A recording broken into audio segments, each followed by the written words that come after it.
축복합니다. 오늘도 우리 주의 은혜로 복되고 행복한 성일이 되어지시기를 주의 이름으로 축복합니다. 축복합니다. 16세기의 프랑스에서는 위그노라고 하는 전쟁이 한창이었습니다.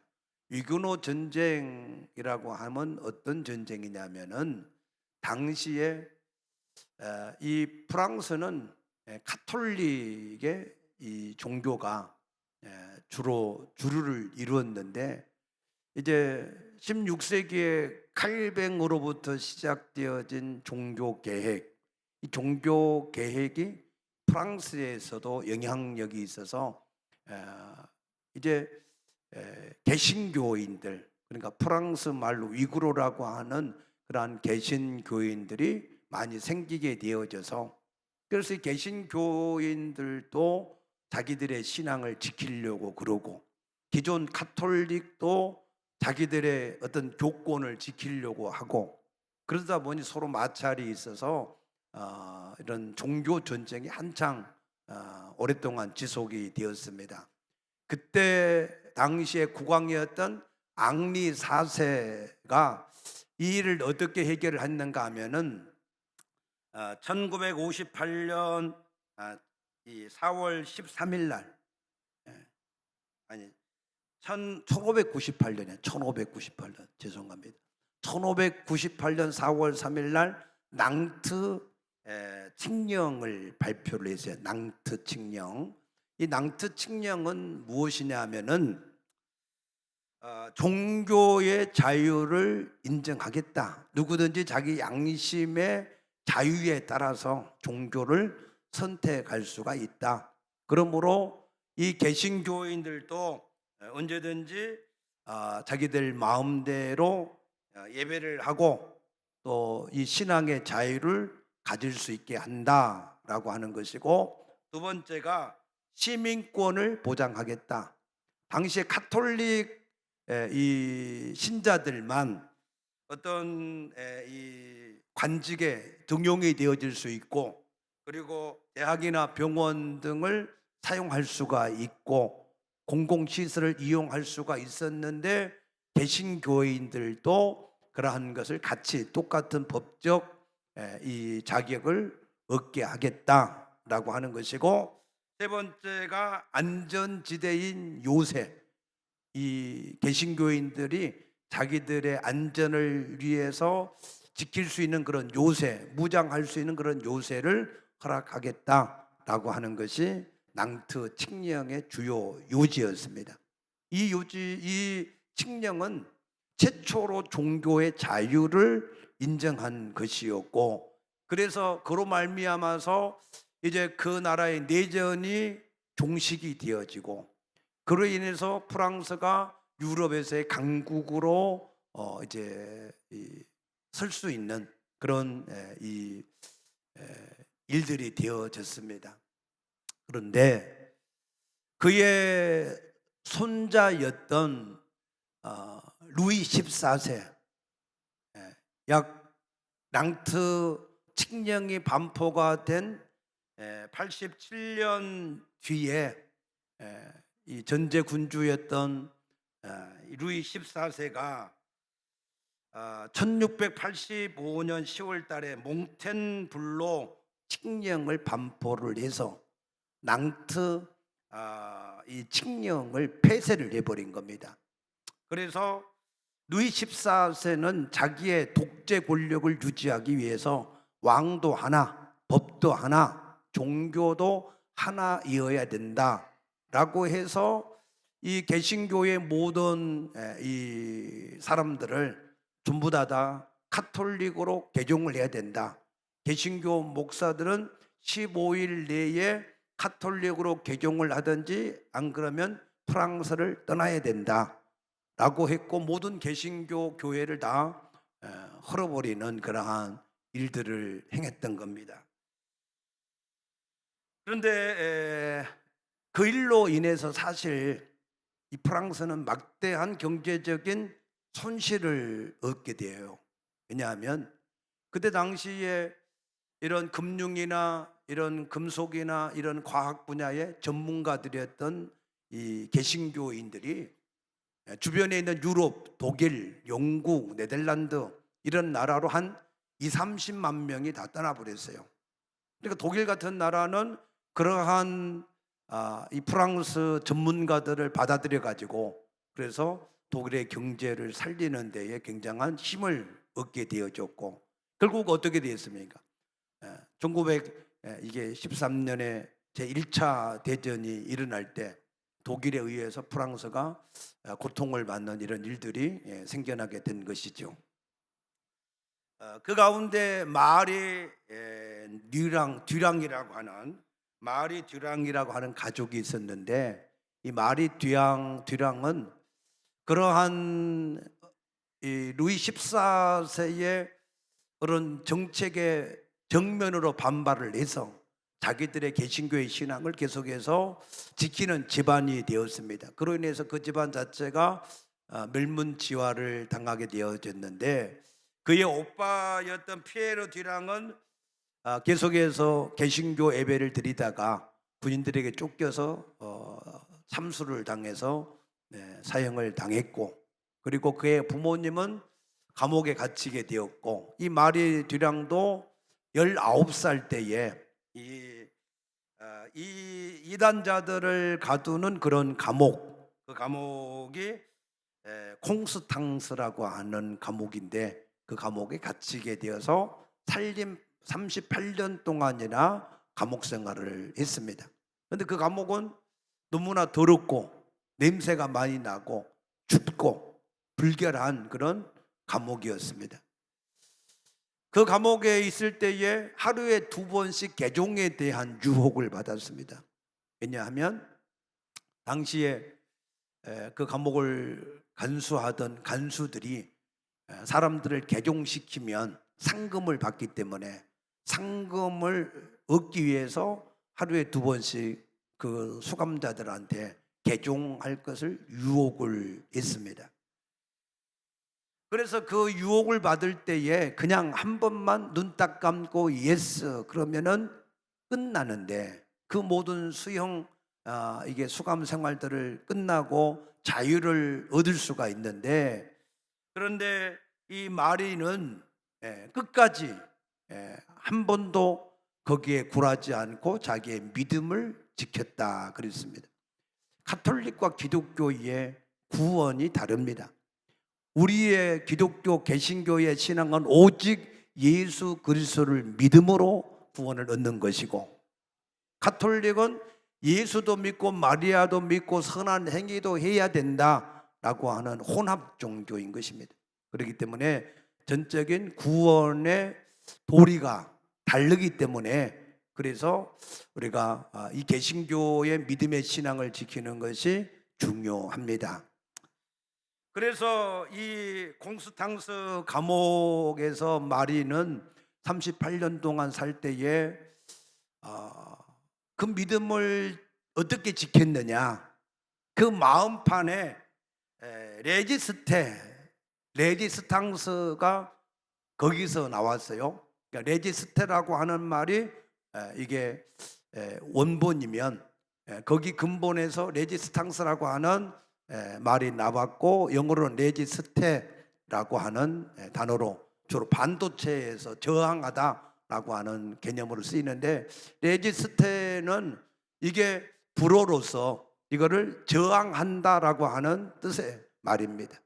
그래서 여기에 콩스탕스 이 감옥에다가 레지스테라고 하는 단어를 여기저기 써놓고 이 마리가 38년 동안이나 믿음을 지켰는데 지금도 그 감옥에 가면 그 글씨가 선명하다고 알려지고 있습니다. 그런데 중요한 것은 오늘날 우리에게도 유혹에 대해서 아니요 라고 할 수 있고 레지스테의 신앙을 거기에 저항할 수 있는 그런 신앙이 필요하다 그 말입니다. 믿습니까? 왜 필요하냐? 국제 오픈도어 선교회 보고에 따르면 지금도 예수를 믿는다고 하는 이유 때문에 4,849명의 기독교인들이 목숨을 잃어가고 있고, 지금도 20만 명이 넘는 사람들이 자기 집을 떠나서 유리방황하고 있고, 지금도 3억 8,800만 명의 사람들이 아주 높은 수준의 핍박을 당하고 있다라고 보고를 하고 있습니다. 그러니까 전 세계에 지금도 예수 믿는 것 때문에 죽음을 당하고, 예수 믿는 것 때문에 집을 잃고, 예수 믿는 것 때문에 여러 가지 많은 괴로움을 당하는 사람들이 많다는 거예요. 그러면 앞으로 세월이 지나가고 지나가면, 그러면은 모든 사람들이 다 예수를 믿고 이런 핍박도 사라지고 우리가 평안할 수 있을까? 그런데 그것은 우리의 소망이지만 성경은 아니다라고 말씀하는 거예요. 왜냐하면 보세요, 마지막 시대에는 적그리스도가 자기가 그리스도라고 세상을 속여서 통치하는 시대가 오는데, 그 적그리스도가 다스리는 세상은 모든 나라가 하나, 모든 경제가 하나, 모든 종교가 하나로 만드는 게 적그리스도 시대예요. 그러면 우리의 모든 신앙도 이제 하나의 종교로, 기독교든 가톨릭이든 불교든 힌두교든 이슬람이든 다 모든 종교는 같다, 거기에 통합하는 것들이 이루어지는 겁니다. 그러면은 그러한 통합을 하고자 할 때 거기에 저항 레지스테를 하면 뭐 하겠어요?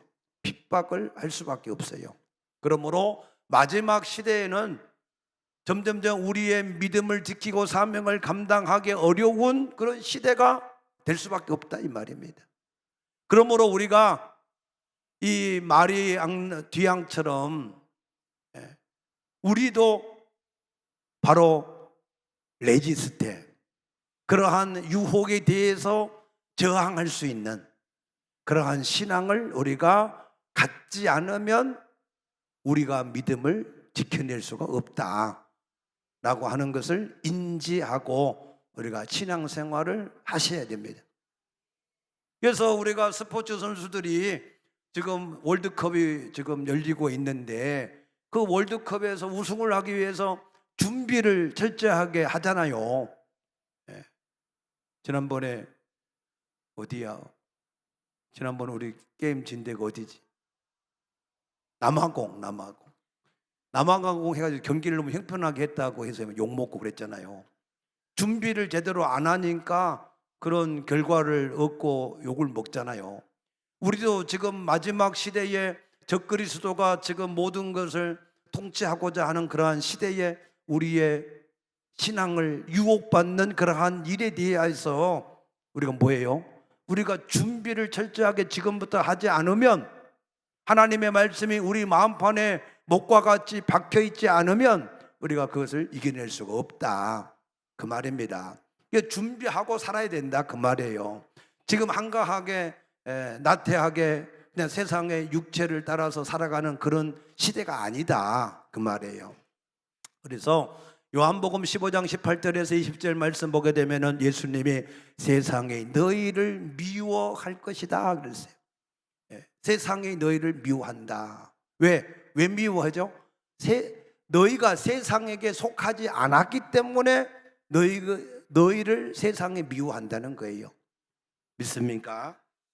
너희가 세상에 속하였으면 세상이 자기의 것을 사랑할 것이나 너희는 세상에 속하는 것이 아니요 도리어 내가 너희를 세상에서 택하였으므로 세상이 너희가 자기에게 속하지 않은 것을 알고 너희를 미워한다라고 말씀하셨습니다. 여러분이 세상에 속하지 않고 하나님께 속한 걸 믿으십니까? 그게 교회입니다. 교회. 하나님이 우리를 세상에서 택하셔서 하나님의 것으로 불러주신 것이 오늘날 바로 우리 교회인 것을 믿으시기 바랍니다. 그러면은 그 세상이라고 하는 것은 도대체 뭐를 말하는가 하면은 요한복음 14장 30절에 보면은 세상에 임금이 있다. 그래서 세상에 임금. 그 임금의 이름이 뭐냐라고 봤더니 요한복음 8장 44절에 너희는 너희 아비 마귀다, 거짓의 아비다 라고 말씀하는 겁니다. 그런데 사람들이 그 거짓의 마귀의 유혹을 받고 속으면, 그래서 요한복음 8장 34절에 죄를 지으면 그러면은 우리도 자동으로 마귀에게 속한 자가 되어버린다는 거예요. 마귀에게 속한 자가 되면 이 땅에서 에베소서 2장 2절 말씀처럼 마귀의 종으로 살다가 마태복음 25장 41절 말씀처럼 우리가 죽으면 그 마귀를 위해서, 마귀를 따라가는 사람들을 위해서 예비된 영영한 불에 들어가는데 그 불은 밤낮 쉼이 없는 꺼지지 않는 불이다 그랬습니다. 이 땅에서 우리가 아무리 힘들고 덥고 어려워도 조금 있으면 휴식 시간이 있구나, 조금 있으면 잠잘 수가 있구나, 그것이 하나의 위로와 소망이 되잖아요. 그런데 지옥은요, 소망이라고 하는 단어가 없어요. 거기는 절망만, 절망, 끝없는 절망. 그게 지옥입니다. 사람들이 왜 생명을 끊어요? 그 마음속에 소망이 없어지니까, 그러니까 육체의 생명을 끊는 거 아닙니까?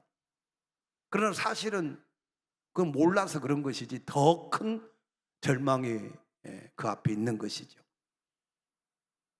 그래서 이 마귀를 따라가면 그 마귀하고 함께 영원한 지옥불에서 멸망을 당할 수밖에 없는데, 그런데 거기서 하나님이 나를 택하셔서, 나를 붙드셔서, 나를 끄집어내셔서 자기의 자녀 삼으시고 자기의 백성 삼아 주셨으니 얼마나 감사하냐 그 말이에요. 핍박 좀 받으면 어때요? 아멘입니까? 예수 믿다가 사명 감당하다가 내가 좀 힘들고 어려우면 좀 어떠냐고. 내가 세상에서 입시 경쟁에서 대학의 선택을 받아도 좋아하고, 입사 경쟁에서 회사의 선택을 받아도 좋아하고, 내가 무슨 아파트를 살라고 청약했는데 거기에 선택을 받아도 사람들이 좋아하는데, 멸망해서 우리가 구원을 얻는 선택을 받았으니 이보다 더 감사할 일이 어디가 있느냐. 그것 때문에 조금 힘들고 어려우면 좀 어떠냐 그 말이에요. 맞습니까? 그래서 요한복음 8장 32절에 진리를 알지니 진리가 너희를 자유하게 하리라 그랬어요. 여러분, 예수 믿는데 혹시 불편하십니까? 몰라서 그래, 몰라서. 진리를 알면요 진짜 자유가 주어져요. 사망에서의 자유, 건강에서의 자유, 물질에서 자유, 환경에서 자유, 모든 문제에서 자유가, 뉴 프리덤의 자유가 주어지게 될 줄로 믿습니다. 진리를 몰라서 어설프니까, 잘 모르니까 양다리 거쳐 살라니까 힘들어요. 더 어려워요. 그러나 진리를 진짜 알면, 진리 안에 올인하면 거기에는 우리의 모든 참된 자유가 우리에게 주어지는 것을 믿으시기 바랍니다. 그래서 그 자유를 우리에게 주시기 위해서 우리를 택하셨기 때문에 우리가 얼마나 감사하냐 그 말입니다. 그런데 세상은 계속해서 우리를 핍박하고 대적을 합니다. 그럼에도 불구하고 예수님이 이렇게 말씀하셨어요.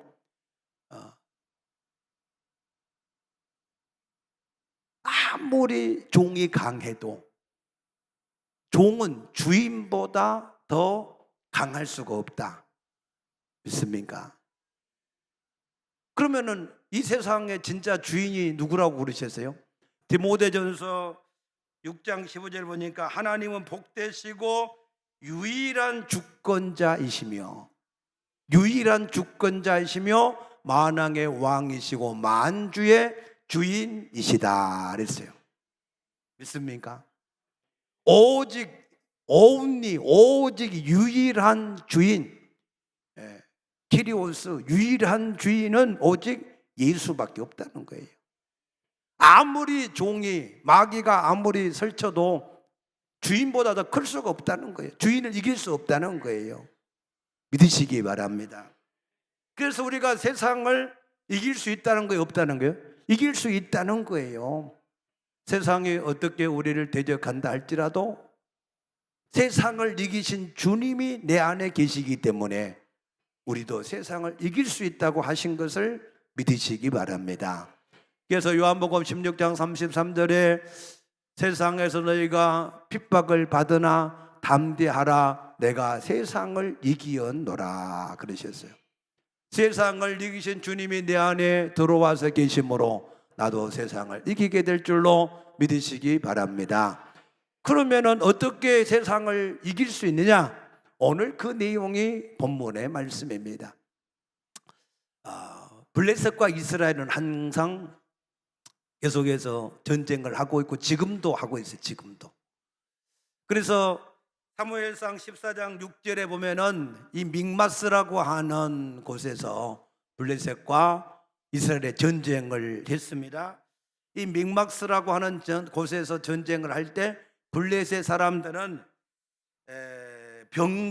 병거가 3천이 아니에요. 3만, 마병이 6천, 말을 타고. 여러분 병거가 뭔 줄 아시죠? 병거. 요즘 말로 얘기하면 탱크야, 탱크. 그냥 이렇게 말 채워가지고 수레를 타고 양쪽에 칼날이 있어가지고 지나가면은 다 쓸어버릴 수 있는 이러한 병거입니다. 여러분 그 배너라고 하는 영화 보면은 그 병거 경기하는 거 보셨죠? 병거를 타고 경기를 하는데 거기 옆에 보면은 날이 달려 있어가지고 막 거기 가면 다 상대방의 이 바퀴 같은 걸 다 갈아서 그냥 다 이게 깨트려 버리잖아요. 그게 몇 개요? 3만, 병거가 3만, 마병이 6천. 군사는 수없이 헤아릴 수 없는, 우리 교회에도 좀 그런 병거나 마병 같고 수없는 군사가 이곳에 가득하기를 축복합니다. 그래서 하나님을 기뻐하고 즐거워하고 거기서 예수 생명과 능력이 흘러 넘쳐나 가지고 그래가지고 이 지역에도 풍성하게 흘러가고 얼마나 좋겠어요. 꿈을 같이 꾸십시다. 여러분이 교회에 와서 기도할 때마다 하나님, 우리 교회에 그와 같은 일들이 일어날 수 있기를 소망합니다 하고 기도하시면, 우리가 진실로 그런 마음의 소원을 가지고 기도하면 그와 같은 일들이 일어나게 될 줄로 믿습니다. 그 모습을 봤던 이스라엘의 군사들은 처음에 많이 모였는데 다 도망가 버렸어요. 그래가지고 겨우 600명만 남은 거예요. 그런데 겨우 600명 남아가지고 숨어가지고 두려워하고 있는데 사울의 아들인 요나단, 이 요나단이 자기 병기든 자 하나, 병기라 해봐야 칼밖에 없어요. 그래서 병기든 자고 둘이 그 블레셋 적진을 향하여서 가면서 이렇게 얘기하는 거예요. 여호와의 구원하심은 사람의 많고 적음에 달려있지 않다. 그래서 하나님께서 지금 우리를 도우시면 우리가 승리할 수 있다. 그러한 믿음을 가지고 이 요나단이 달려갈 때 하나님이 그 요나단의 믿음대로 블레셋 사람을 20명이나 잠깐 동안 20명이나 죽이는 그러한 일들이 나타나니까 블레셋 사람들이 겉으로 보기에는 어마어마하게 많았는데 하나님이 거기에 두려움을 주시니까, 그러니까 그들이 혼비백산해가지고 다 서로 도망가기 바빠가지고 도망갔어요. 그걸 보고서야 그때 구멍에 숨어있던 이스라엘 백성들이 들고 일어나가지고 야, 블레셋에 도망가네 하면서 쫓아가서 이긴 사건이 믹마스 전쟁이에요. 그러니까 블레셋 사람들이 생각하면은 뒤돌아와서 생각하면 얼마나 억울해, 그죠? 별것도 아닌데 괜히 놀래가지고 자기들끼리 우리가 이렇게 패배했다. 그래서 거기에 대한 서력전을 하기 위해서 모인 게 오늘 이 사무엘상 17장의 이 전쟁이에요. 소고와 아세가 사이에 에베스 담빔에, 어려워 말이에요. 담빔 삼빔이 아니고 삼빔. 예. 거기에 에베스 담빔에 모여서 전쟁을 또 했다는 거예요. 근데 이번에는 블레셋에서 병거나 마병 뭐 그런 걸 앞세우지 않고 누구를 앞세우세요? 골리앗. 이 골리앗이라고 하는 장군을 앞세워서 전쟁을 시비를 거는 겁니다. 그런데 성경에는요, 이 골리앗에 대해서 세 절이나 할애를 해가지고 골리앗의 무장하는 것을 자세하게 설명을 한 곳이 없어요. 이스라엘의 어떤 장군에 대해서 뭐 설명을 한다든가 그러면 몰라도 적군을 이렇게 자세하게 설명하지 않는데, 왜 적군을 이렇게 자세하게 설명하냐?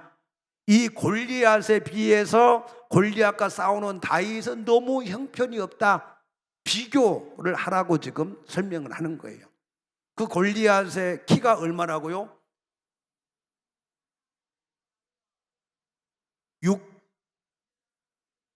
6척하고도 얼마라고요? 한 뼘. 얼마나 큰지 한번 봅시다. 자, 17장 4절 보면 가드 사람 골리앗은 키가 6규빗, 한 뼘. 한 규빗은 어깨, 여기 팔꿈치에서 손가락을 한 규빗이라 그래요. 그러니까 이게 좀 큰 사람이 있고 작은 사람이 있으니까 보통 45cm에서 50cm를 한 규빗이라 그래요. 그러면 6규빗하고도 한 뼘이면 제 뼘도 한 뼘이 한 20cm 돼요. 그러면 3m가 넘어요. 3m. 그러니까 우리나라 김홍만이라고 하는 선수 있지, 씨름 선수, 거인. 그 사람이 2m 27cm인가 그래요. 그러나 그 사람보다 한 거의 1m가 더 큰 거야. 얼마나 크겠어. 예. 거기에다가 이 사람은 어떤 사람이요? 그 사람은 노투구를 썼는데 노투구가 무게가 한 4에서 7kg 정도 되고, 그 다음에 비닐 갑옷, 비닐 모양으로 만든 새를 엮어서 만든 갑옷이에요. 그래서 여러분들 이거 이순신 장군 뭐 영화 같은 거 볼 때 그런 갑옷 모양 이렇게 있잖아요. 비닐 갑옷, 그런 모양이에요. 근데 그 무게가 57kg, 5,000세겔, 57kg.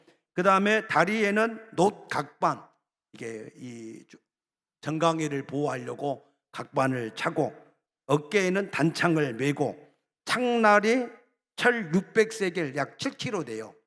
그러니까 그 창이 얼마나 큰지, 창날만, 창의 끝에 붙어 있는 그 머리만 약 7kg 된다 그 말이에요.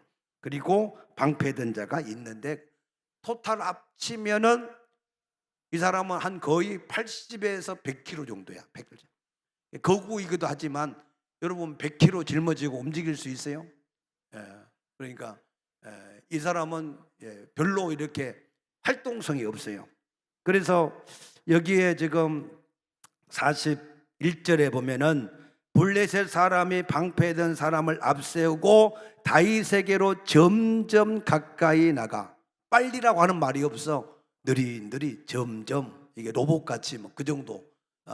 몸도 잘 못 써. 이게 함부로 움직일 수 없어. 그러니까 점점 가까이 왔다 그랬어요. 그런데 거기에 비해서 다윗은 어떤 사람이냐? 군사도 아니야. 골리앗은 어려서부터 훈련된 군사인데 이 다윗은 군사도 아니고 20세도 안 되니까 아직도 어린 아이고, 그리고 직업이 목동이야. 목동, 양이나 치는 목동. 그래서 사울 왕이 자기의 군복을 입히고 갑옷을 입히고 투구를 씌워주고 칼을 채워주니까 어그저 안 되는 거야. 이게 에이 다 벗어버리자 하고 옛날 자기 목동 시절의 복장을 하고 막대기 하나 들고, 그 막대기는 물매를 던질 수 있는 물맷돌 막대기예요. 그래서 물매를 던질 수 있는 이 조각돌을 이렇게 주워가지고, 매끄러운 돌을 주워가지고 자기 주머니에 넣고 달려갔는데 48절에 보면은 다윗이 블레셋 사람을 향하여 빨리 달리며, 그러세요. 그 대신에 이 다윗은 굉장히 민첩한, 굉장히 날렵한 그러한 모습인 것을 볼 수 있습니다. UFC라고 하는 이 경기가 있는데 헤비급하고 플라이급하고 가장 높은 체급하고 가장 이 작은 체급하고 키로수를 한번 보니까 한 절반이 차이 나요. 헤비급 한 120kg, 플라이급 한 60kg도 안 돼요. 그런데 골리앗하고 다윗은 3분의 1도 안 돼. 이건 게임이 안 되는 거예요, 체급으로 보면은. 그런데 누가 이겼어요? 다윗이 이겼어. 겉으로 보기에는 누가 이길 것 같아요? 골리앗이 이길 것 같아. 그런데 싸움의 결과는 다윗이 이겼다. 아멘입니까? 그러면 다윗이 어떻게 이겼을까라고 하는 게 오늘 우리의 주제예요, 주제. 자, 그러면 어떻게 다윗은 골리앗을 이길 수가 있었을까? 첫째입니다. 첫 번째, 하나님의 영광을 위한 열정. 무슨 열정이라고요? 하나님의 영광을 위한 열정. 저 할례받지 못한, 구원받지 못한 저것이 감히 사신 하나님의 군대를 모욕할 수 있느냐? 그럴 수 없다. 하나님의 영광을 위한 열정이 그 마음에 가득했다. 믿습니까? 자, 사울 왕과 다윗의 형 엘리압이 있어요. 근데 그 사람도 똑같은 골리앗을 보고 그 사람들은 숨어버려서 뒤로. 왜 숨었냐? 하나님의 영광보다는 자기가 죽고 사는 것에 대한 염려가 더 많았기 때문에 뒤로 물러간 거예요. 자, 우리가 이렇게 생각해 보시면 돼. 자, 만약에 여러분의 사랑하는 자녀가, 그러면 안 되지만 물속에 빠졌다, 아니면 불 속에 타고 있다. 그러면은 그 자녀를 구원하고자 하는 열정이 가득하면 그 불이, 그 물이 두렵고 무서워서 그냥 옆에서 구경만 하고 있고 아이고 아이고만 하고 있을까? 안 그렇잖아, 그죠? 물불을 안 가리고 들어가서 내 자식을 데리고 싶은 게 아니겠어요? 그 마음이 컸다, 그 말이에요. 그래서 하나님의 영광을 무시하는 저 할례도 받지 않는 저 블레셋 이 장군, 내가 가만두지 않겠다 하는 마음이 가득했고, 그 사울이나 그 엘리압은 그런 마음이 조금은 있었지만 두려움이 더 많았다. 그러면 어떻게 해야 세상을 이길 수 있느냐? 하나님의 영광을 드러내고자 하는 마음이, 내가 뒤로 물러가면, 내가 이렇게 불순종하면 그러면은 하나님의 영광이 가려진다. 그러한 마음이 내게 더 가득하면 우리가 세상에서 어떠한 일을 만나든지 이길 수가 있다는 거예요. 그런 마음이 가득하게 되기를 축복합니다. 두 번째는 뭐냐? 이 다윗에게는 믿음이 있었어요. 믿음. 어떤 믿음이냐? 45절에 보면은 이 골리앗은 창과 칼과 단창으로 자기가 가지고 무장할 수 있는 모든 걸 가지고 싸우러 나왔어요.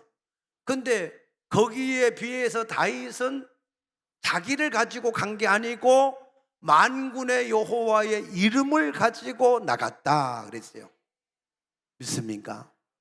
굉장히 중요한 원리예요. 자, 우리가 세상에서 크고 작은 골리앗과 같은 여러 가지 많은 문제를 만나요. 건강의 문제, 물질의 문제, 모든 자녀의 문제, 여러 가지 많은 문제를 만나는데, 그때 내가 그 문제를 대적해서 싸우려고 하면 나는 질 수밖에 없어요. 문제에 붙잡힐 수밖에 없어. 그러나 다윗과 같이 그 문제에 대해서 내가 싸우러 간 것이 아니라 만군의 여호와의 이름을 의지하고 나가면, 자기가 자기 주인이 아니라 자기 주인이 하나님이신 것을 알고 그 하나님과 비교해서 나가면, 그러면은 나와 하나님과 골리앗과 비교를 하니까, 하나님과 골리앗을 비교하니까 골리앗이 게임이 돼요, 안 돼요? 게임이 안 되는 거지. 나하고 골리앗하고 비교하면 내가 게임이 안 돼. 그런데 하나님과 골리앗을 비교하면 골리앗이 게임이 안 돼요. 믿습니까? 그 하나님이 도대체 어떤 하나님이냐 하면은 시편 24편 8절에 보면 다윗이 이렇게 고백했어요. 영광의 왕이 누구시냐? 강하고 능한 여호와시요 전쟁에 능한 여호와시다 그랬어요. 아멘. 우리 하나님은요 전쟁에서 한 번도 진 적이 없어. 하나님을 이길 자가 없어. 하나님을 대적한 자는 산산이 부졌을 것이고 하늘 우레로 쳐버리신다 그러셨어요. 여러분 하늘 우레로 치시는데 무슨 스텔기가 무슨 소용이 있고 미사일이 무슨 소용이 있겠어요? 아무리 핵이 있어도 하늘 우레로 쳐버리면 한 방에 다 가버리는 겁니다. 믿습니까? 근데 그 하나님은 스바냐서 3장 17절에 보시면은 우리 한번 찾아보십시다. 시간이 조금 가도. 자, 스바냐서 3장 17절 1309면이에요. 시간 없으니까 제가 읽어드릴게요. 너희 하나님 여호와가 너희 가운데 계시니 그는 구원을 베푸실 전능자라. 전능자. 근데 그 하나님이 너를 너무너무 사랑해서 기쁨을 이기지 못하시고 잠잠히 너를 사랑하신다. 얼마나 사랑하시는지 모른다 그 말이에요. 나와 함께 하신 하나님이 나와 함께 계시는데 그는 전능자신데 나를 너무너무 사랑하시. 얼마나 사랑하시냐? 자기 아들을 내어주어서 나를 구원할 정도로 사랑하시는 하나님이다. 그렇기 때문에 하박국 3장 17절에 보면은 비록 무화과나무가 무성하지 못하고 포도나무에 열매가 없고 감람나무 소출이 없고 밭에 먹을 것이 없고 우리의 양이 없고 외양간에 소가 없을지라도 나는 여호와로 말미암아 즐거워하고 나의 구원의 하나님으로 말미암아 기뻐하리로다. 주 여호와는 나의 힘이시다 그랬어요. 믿습니까? 그 믿음 여러분들이 혼자가 아니에요. 여러분들과 하나님이 항상 함께 하십니다. 돈을 사랑하지 말라. 내가 너를 결코 버리지 아니하고 떠나지 아니하리라 그랬어. 내 가운데 계신 하나님은 영원히 나와 함께 하신 걸 믿으시기 바랍니다. 그 하나님은 내가 그 하나님을 의지하기만 하면 항상 나를 대신해서 싸워주시는 거예요. 골리앗 뒤에 있는 이 블레셋 백성들이 어떻게 생각하겠어요? 야, 골리앗이 우리 장군이야. 그거 얼마나 어마어마한 장군인가 봐라. 그 장군이 나가는 곳에 다 이긴다. 뒤에 있는 골리앗 뒤에 있는 블레셋 사람들 그럴 거 아니겠어요? 근데 우리는 뭐야? 야, 우리 하나님이 앞서가신다. 우리 하나님이 앞서가시니까 그를 대적할 자가 없다. 우리가 그 뒤에 있다 그 말입니다. 그러니까 여러분들이 믿음을 가지셔야 돼요. 중요한 것은 마태복음 8장 13절에 하나님은 우리의 믿음대로 되게 하신다 그 말이에요. 그래서 우리가 여러분이 능히 세상을 이길 수 있는, 왜? 내가 싸우는 것이 아니라 나와 함께 하나님이, 내가 그 하나님을 의지하기만 하면 싸우시니까. 그래서 시편 62편 8절 보니까 백성들아 시시로 내 마음을 하나님께 쏟아놓으라. 의지하라 그 말이에요. 시시로 순간순간 여러분들이 어떤 일을 만나든지 그 하나님을 의지하게 되시기를 축복합니다. 마지막으로 이 다윗은 경험이 많은 신앙이었어요. 경험. 무슨 경험이냐? 하나님을 의지할 때 하나님이 함께 해주시는 경험이 많은 신앙이었어요. 그래서 34절에 보면은 다윗이 사울에게 말하되 주의 종의 아버지에게 양을 칠 때에 사자나 곰이 와서 양 새끼를 물어가면 내가 따라가서 그것을 치고 그 입에서 새끼를 건져내고 그것이 일어나 나를 치려고 하면 내가 그 수염을 잡고 쳐 죽였나이다 그랬어요. 그래서 이 다윗은 그 하나님을 경험을 한 신앙의 경험이 많았어요. 그래서 우리도 하나님을 경험한 신앙, 하나님이 나의 힘이 되고 방패가 되는 경험하는 신앙이 풍성하게 되기를 축복합니다. 왜냐하면 히브리서 5장 13절에 의의 말씀을 경험하지 못한 자는 어린아이고 장성한 자의 신앙은 의의 말씀을 경험했다. 의의 말씀을 어떻게 경험했냐? 하나님의 말씀을 의지해서 순종할 때 그때 하나님이 말씀대로 하셨다. 맞습니까? 그래서 누가복음 5장 5절에 예수님은 밤새 수고해서 잡은 것이 아무것도 없는 베드로에게 베드로야 깊은 데 가서 그물을 내려라 그랬을 때 베드로가 주여 밤새 수고해서 아무것도 못 잡았지만 말씀에 의지해서 구물을 내리겠다. 그러니까 두 배나 가득하게 고기를 잡은 줄로 믿으시기 바랍니다. 그래서 베드로가 주여 내가 죄인으로서이다 나를 떠나소서. 왜? 예수님이 누군지를 발견돼서 예수님은 하나님이시구나, 예수님은 완전한 구세주이시구나, 그 앞에 자기의 죄를 고백하게 된 것을 믿으시기 바랍니다. 그래서 우리가 어떻게 하나님을 경험하느냐? 여러분들이 하나님을 경험하는 방법이 간단해요. 어떤 일이든지 여러분의 이론과 생각을 따르지 말고 하나님의 말씀에 의지해서 순종하는 삶을 사시게 되면 하나님이 말씀대로 하실 줄로 믿으시기 바랍니다.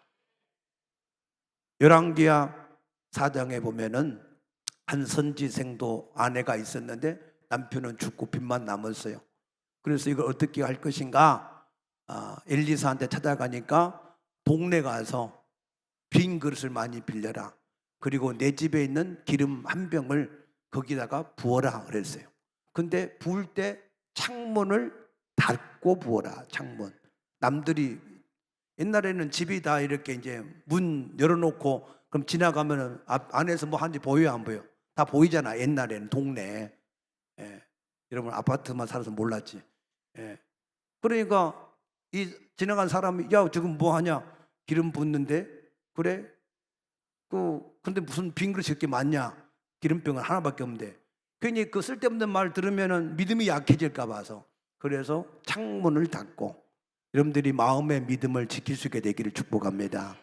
그래서 하나님 말씀에 의지해서 순종했을 때에 그 모든 빈 그릇이 다 채워질 때까지 기름이 떨어지지 않았고, 아멘. 나만이라고 하는 장군은 엘리사한테 가서 내가 어떻게 병을 고칠 수 있습니까? 요단강에 가서 7번 씻어라. 가서 6번까지 10번 씻었는데 아무 변화가 없었어. 7번까지 순종할 때 그 피부가 어린 아이같이 깨끗해졌다 하신 것을 믿으시기 바랍니다. 그래서 여러분 하나님을 체험하는 게 간단해요. 여러분들이 어떤 상황 속에서 여러분의 이론과 생각대로 하지 아니하고 내가 하나님 말씀대로 순종하겠습니다, 말씀을 따라서 여러분들이 순종하면 하나님은 말씀대로 이루시는 것을 믿으시기 바랍니다. 권면합니다. 예수 믿다가 죽으세요. 예수 믿다가 망하세요.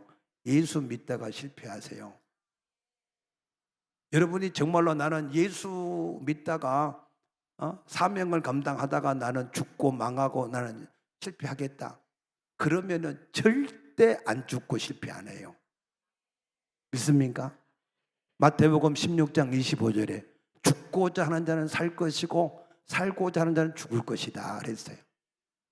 저도 예수 때문에, 교회 때문에 죽고자 하고 40일도 금식도 하고 사스도 당하고 메르스도 당하고 건축도 할 때 정말로 죽고자 하는 진실한 마음이었는데 안 죽이더라고. 살아있잖아. 내가 증인이야, 증인. 그러니 믿으세요. 예수님 때문에, 복음 때문에, 사명 때문에 죽고자 하면요 절대 안 죽습니다. 근데 죽는 사람이 있어요. 도망간 사람, 뒤돌아선 사람, 그런 사람은 죽어요. 그러니까 여러분들 예수를 똑바로 믿으시고, 할렐루야. 그래서 마지막 시대에 어려운 일이 닥치더라도 절대 걱정하실 필요 없어요. 우리가 다윗같이 하나님의 영광을 위하여, 오직 복음을 위하여, 오직 내 안에 계신 하나님은 능히 세상을 이긴다, 내가 그 예수를 위해서 살면 나는 영원히 산다, 여러분이 그런 믿음으로 나가시면 승리하게 될 줄로 믿습니다. 기도하겠습니다. 좋으신 아버지여 감사합니다. 오늘 주님 앞에 함께 모여 주의 말씀을 들음으로 믿음이 더하여지게 하셨사오니 감사합니다. 하나님, 우리 모든 성도들 세상을 이기는 자들이 되게 하여 주시어서 요한계시록에 이기는 자에게 주시는 축복들을 다 누리게 하여 주시옵소서. 감사하며 예수님 이름으로 간절히 기도드리옵나이다. 아멘.